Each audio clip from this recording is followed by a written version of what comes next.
Hello, everyone.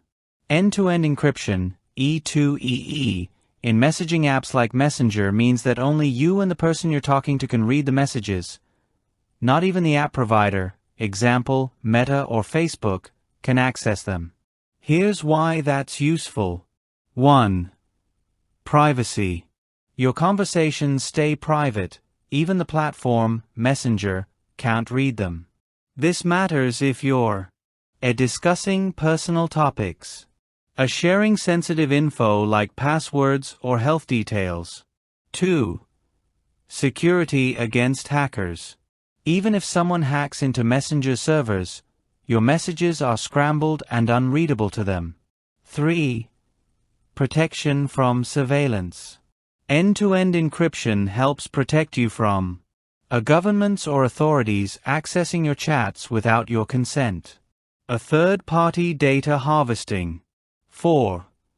No data use for ads. Since Meta can't read your messages, they can't scan them for advertising or algorithmic targeting. 5. Trust in sensitive conversations. E2EE gives people more confidence to have honest, open conversations, whether in personal, professional, or activist contexts.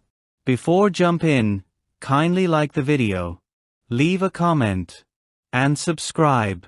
Now, let's turn on end-to-end encryption in Messenger. Let's start. Tap Menu, tap Settings, then Privacy and Safety.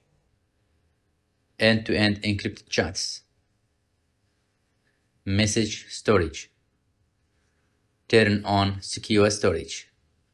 Choose how you will access chat history. For example, I create a 6-digit PIN, or you can get a 40-character code. I select 6-digit PIN.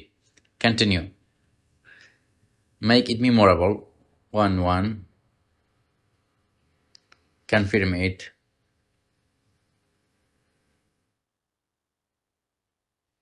That's all. Don't forget to like the video.